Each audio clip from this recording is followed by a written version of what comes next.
দীঘার জগন্নাথ ধামে যাওয়ার পথে মর্মান্তিক দুর্ঘটনায় আহত হলেন পঞ্চায়েতের উপপ্রধান সহ 7 জন তৃণমূল কর্মী। প্রবল ঝড়ে বাঁকুড়ার জয়পুর জঙ্গলে গাড়ির উপর ভেঙে পড়ে গাছ, আর তার জেরেই এই দুর্ঘটনা। দুমড়ে মুচড়ে যায় 4 চাকা গাড়িটি।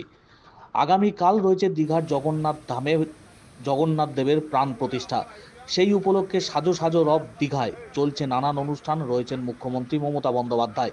উদ্বোধনের আগেই বাঁকুড়ার কোতলপুর ব্লক তৃণমূল কংগ্রেসের নেতৃত্বের তরফ থেকে 3টি গাড়ি করে মোট 20 জন তৃণমূল কংগ্রেসের নেতাকর্মী দীঘার উদ্দেশ্যে রওনা দিয়েছিলেন। গতকাল সন্ধ্যায় বাড়ি থেকে বেরিয়ে জয়পুর জঙ্গলে ঢোকার পরই শুরু হয় তুমুল ঝড় বৃষ্টি। ব্লক সভাপতি এবং আরেকটি গাড়ি পেরিয়ে গেলেও মদনমোহনপুর গ্রাম পঞ্চায়েতের উপপ্রধান সহ 7 জন তৃণমূল কর্মী ছিলেন পিছনের গাড়িতে। আচমকাই ঝড়ের দাপটে জয়পুর জঙ্গলের একটি গাছ ভেঙে পড়ে গাড়িতে। ঘটনায় গাড়িটি নিয়ন্ত্রণ হারিয়ে উল্টে যায় জঙ্গলের ভিতরে। দুমড়ে মুচড়ে যায় গাড়িটি। গুরুতর আহত হন গাড়ির ভিতরে থাকা উপপ্রধান সহ তৃণমূলের 7 জন কর্মী। তড়িঘড়ি তাদের উদ্ধার করে নিয়ে আসা হয় বিষ্ণুপুর সুপার স্পেশালিটি হাসপাতালে। বর্তমানে সেখানেই চিকিৎসাধীন রয়েছেন আহত তৃণমূল কংগ্রেসের নেতা কর্মী সহ উপপ্রধান।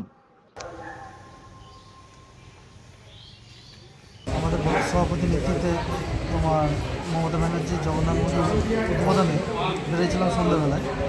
তো এমনি 29 তারিখ থেকে গাড়ি বন্ধ বলা ছিল, তো আমরা রাত্রেবেলা রওনা দিয়েছিলাম। তো এমন ঝড় বৃষ্টি হয়, তো আমাদের গাড়ির সামনে গাছ পড়ে যায়। তারপর আমরা পুরো কন্ট্রোল হারিয়ে যাই। ধাক্কাতে একদম আমাদের কোমরে এবং মাথা সমস্ত আঘাত হয়েছে। কতজন ছিলেন? আমরা সবাই মিলে ছিল 20 জনের মতো। আর এই গাড়িটায় আর এই গাড়িতে 7 জনের মতো ছিল। তারপর তারপরে আমরা প্রশাসনের মাধ্যমে এবং আমাদের সভাপতি ছিল, ওকে অন্য গাড়িতে ছিল? না, অন্য গাড়িতে ছিল। ওকে ফোন করেছেন? ওরা আমার পাশের গাড়িতেই ছিল আর কি। আচ্ছা, মানে একসাথেই বেরিয়েছিলেন? কটা গাড়ি? 3টে গাড়ি। আমরা হচ্ছে বড়রাতে পেরিয়ে একটা মাঝে রিসেপশন অনেক গাড়ি ছিল। হ্যাঁ। গাড়ি থাকতে থাকতে এরপরে আমাদের দুটো গাড়ি এগিয়ে যায়, আমরা ওদের পেছনে যাচ্ছিলাম।